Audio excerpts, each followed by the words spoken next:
Thank you, Presiding Officer, and let me hope I say nothing to annoy you too much.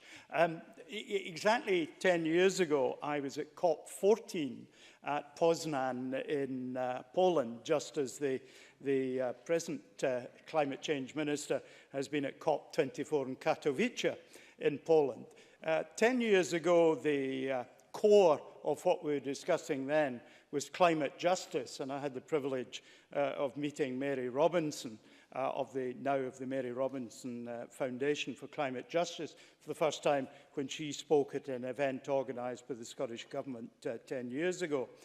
Just transition has moved up the agenda as an important item that we need to take account of in protecting people's jobs, exploiting the skills and opportunities that come from the transition, and supporting the people who will have to undertake it. Why does it matter, the whole agenda? Well, in my intervention to the Cabinet Secretary earlier, I talked about the United States and the move of employment from coal to renewables. Very welcome.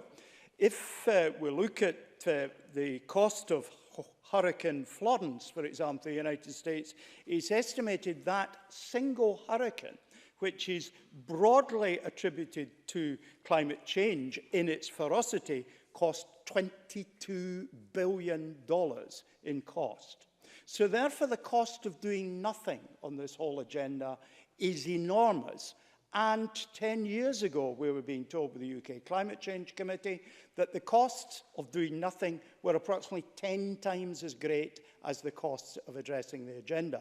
I haven't heard an update to that ratio, but there is little doubt that that remains the same, probably the ratio, as the issue has become more important, has increased. So that is why we are addressing this particular agenda. Now, the government in Scotland has been doing quite a lot of things to address this. We've seen a just transition of drivers in ScotRail from the diesel trains, which my back-of-the-envelope calculation shows between Edinburgh and Glasgow via Falkirk High burn 75,000 litres of fuel a week, whereas the now electric trains that we have there, slightly more of them, with many more seats, carry 30,000 seats a day and only need the power from 10 wind turbines. Now, if you compare those two options, you can see why, in economic terms and in climate terms, we will be making the transition from an environment where we rely, particularly in transport, upon oil. Now, oil is very important, and the industry in the North East is very important for my constituents. I have the St Fergus gas plant that brings a huge proportion of the UK's gas ashore, together with East Anglia, which is the other main place, and some off Blackpool.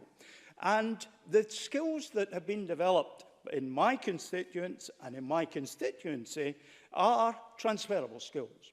Ones that can enable us to build a new renewable industry. We've got to manage it. It won't happen simply by accident.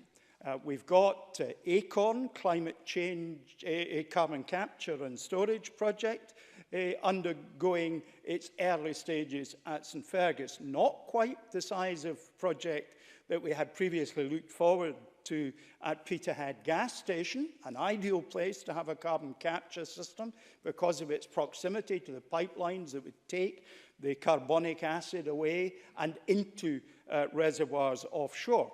Will oil continue to matter to us? Yes, it will. We haven't found a way of successfully replacing oil in any meaningful way as a feedstock for our chemical industries.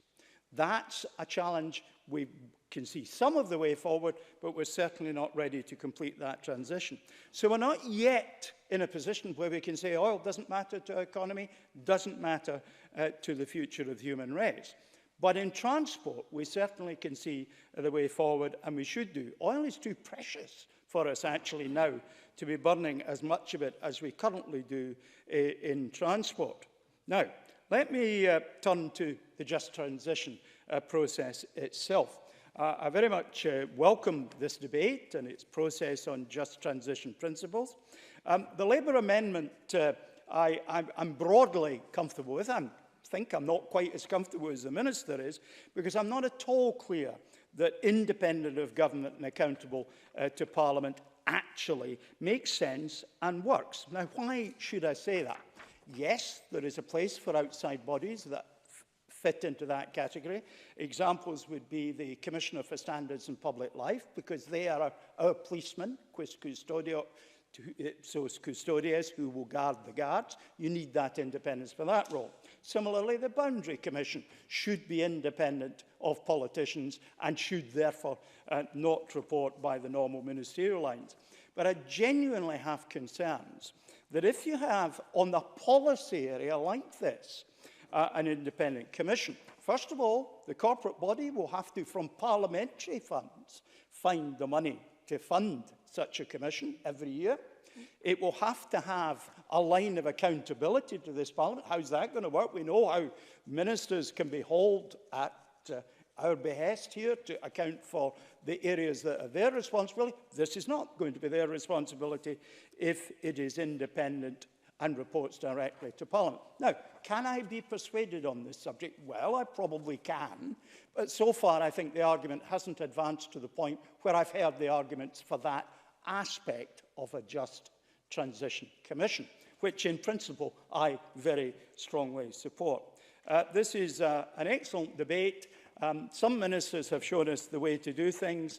In 2008, the Welsh Environment Minister, Jane Stevenson, was able to travel by train from Cardiff to Poznan in Poland. It took her 2 days each way. As a minority government minister in 2008, I regret I had to fly. Hopefully that doesn't happen again in future. Presiding Officer.